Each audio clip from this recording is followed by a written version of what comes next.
Have you ever caught yourself saying yes when every fibre of your being screams no? Or perhaps changed your plans, opinions, or even your dreams just to please someone else? If any of this resonates with you, then this video is for you. Today, we're going to explore 15 troubling signs that you're losing yourself for others. And what's really interesting is that we'll examine this problem through the lens of Stoicism. That's right, an ancient philosophy that's more relevant now than ever. Make sure to stay until the end, because the last few signs are often the most subtle, yet also the most destructive. And knowing them is the first step toward reclaiming control of your life. But wait, what do stern ancient Greeks and Romans in togas have to do with any of this? It's actually quite simple. Stoicism isn't about having a stiff upper lip or suppressing your emotions. It's a practical philosophy about how to live a happy and meaningful life despite the chaos around you. The core idea of Stoicism is distinguishing between what we can control and what we cannot. We can't control the weather, other people's opinions, or traffic jams, but we have complete control over our own thoughts, reactions, and decisions. And guess what happens when we lose ourselves? We willingly hand over that control to other people. Let's see what that looks like in practice. So let's start with something incredibly common, and at first glance, seemingly harmless. We'll call this set of behaviours the perpetual yes syndrome. Sounds familiar, doesn't it? It's a trap that the kindest and most accommodating people often fall into. The first and most prominent symptom is a physical inability to say no. Your colleague asks you to stay late and help with their report. You agree, even though you had other plans. A friend invites you to an event you really don't want to attend. You sigh heavily, but you go anyway. Every yes you utter to someone else against your will is a resounding no to yourself, your desires, and your precious time. But it goes deeper than that. You start apologising for everything under the sun, even for things that aren't your fault at all. You apologise for your opinions, your feelings, or even just for existing. Behind this lies a frantic fear, the fear of disappointing others, the fear of appearing selfish, the fear of any conflict, no matter how minor. It's easier for you to stay silent and endure, rather than simply and calmly assert your position. Imagine a classic workplace scenario. Your colleague leaves early again, smiling as they dump their part of the project on you. They say something like, "You've got this, you're so much better at it anyway." And you just nod silently. Inside, you're seething with resentment at the unfairness. But you're afraid to upset the apple cart, to appear like a bad team player.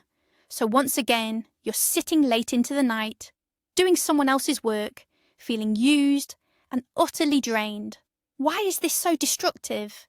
Because by trying to control what others think of you, you completely lose control over the only thing truly within your power, your own decisions. You hand over the keys to your peace of mind to others. A Stoic would tell you that you're confusing kindness with spinelessness.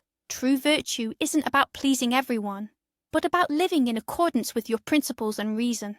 All right, we've dealt with the constant yes problem, but the issue runs much deeper, directly into our emotional core. This brings us to the next phase of losing yourself, which we can aptly call the emotional sponge syndrome.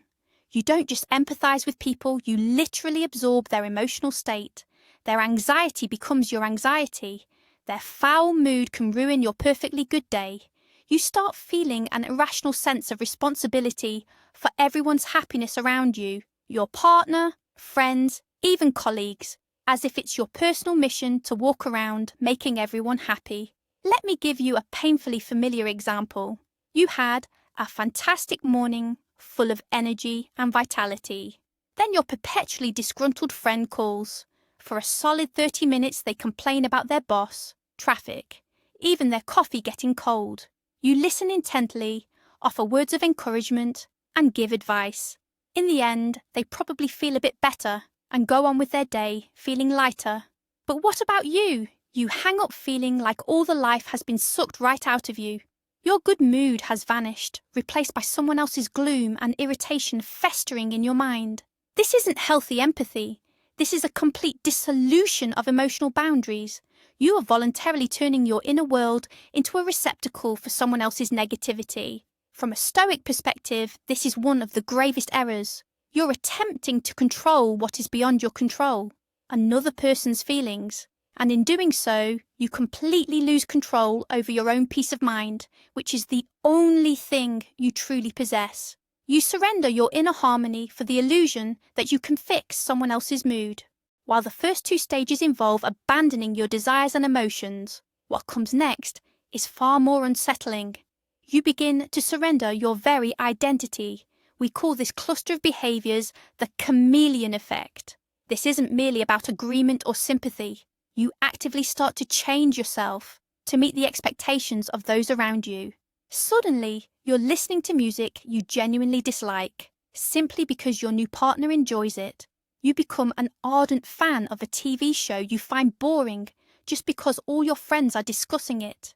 Your political views, hobbies, even your dreams, all become flexible, adapting to the person whose approval you currently seek.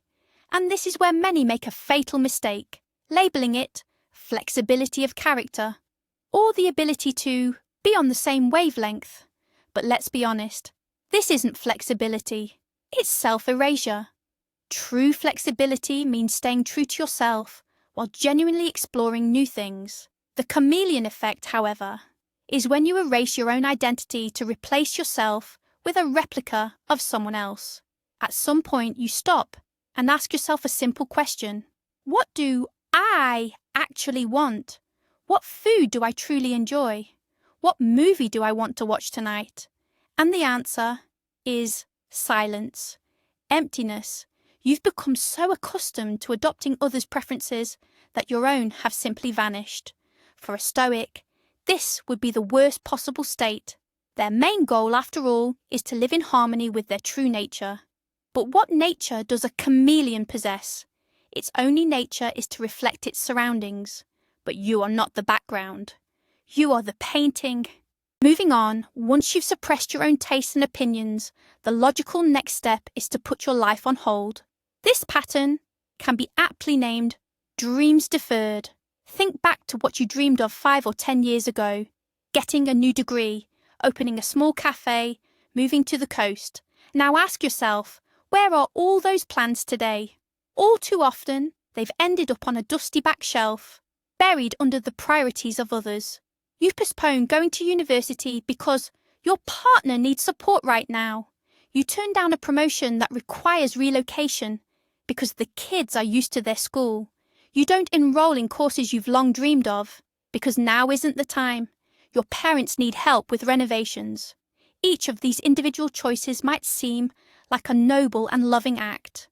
But when this becomes a system, it's no longer a sacrifice. It's an abandonment of your own destiny. You convince yourself that your time will still come. Once the kids grow up, once we buy a house, once everything settles down for everyone else. But the truth is, the perfect time never arrives. You're not living your own life. You're living in the waiting room of someone else's. Stoics would say you're betraying your own potential. Your life isn't a rough draft that you can go back and edit later. By abandoning your goals for the convenience of others, you're tearing pages out of the only copy of your life's book. And one day, you risk discovering that there are no chapters left about you. So, you've put your dreams on hold, moulded yourself to fit others' expectations. But what truly fuels this entire mechanism? Let's talk about the most powerful addiction in the modern world, the never-ending quest for validation. Your self-esteem becomes a roller coaster. It's every dip and peak controlled by complete strangers. One like on a photo, and you're on top of the world. No reaction, or God forbid, a critical comment, and you plummet into the abyss of self-doubt. You make every decision constantly looking over your shoulder, asking, what will people think? Will they like this? Will I be judged? Your own opinion of yourself becomes secondary, even irrelevant. What truly matters is your reflection in the eyes of others. You buy clothes not for yourself, but to impress. You choose a career path not out of genuine interest, but because it's deemed prestigious by your social circle. You cease to be your own judge, handing that role over to a crowd that is often anonymous and utterly indifferent. To a Stoic, this is the very root of all trouble. Anchoring your inner peace to likes and compliments is like building a house on quicksand in a hurricane. Your true worth isn't defined by the amount of praise you receive. It's defined by your actions and your integrity with yourself. Praise and criticism are external, fleeting, and transient. Your inner core, that's what must remain unshakable, regardless of the external storms. And now we arrive at the culmination, the point where this entire system of self-sacrifice falters and reveals its true, ugly face. We've already discussed constant compliance, absorbing others' emotions, the erosion of your sense of self, deferred dreams, and a relentless need for approval. It might seem as though someone doing all this is a saint, a martyr, sacrificing themselves on the altar of relationships. But here's the crucial twist. In reality, the exact opposite is happening. You don't become a good person at all. Instead, without even realizing it, you start accumulating resentment and passive aggression. That quiet, simmering resentment towards the very people you believed you were doing all this for.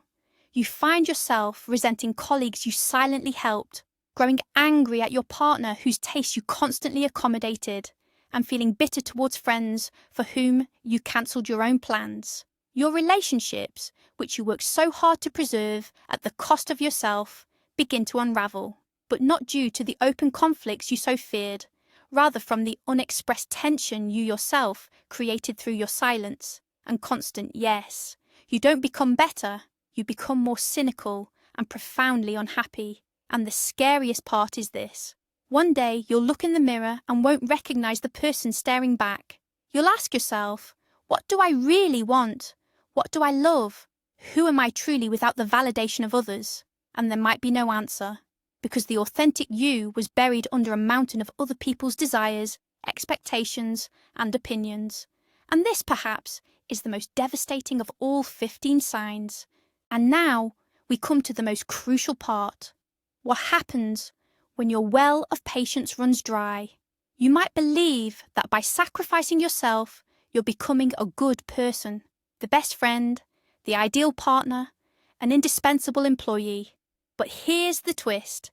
In reality, you subtly start accumulating resentment and passive aggression, that quiet, deep-seated bitterness towards the very people you're doing it all for.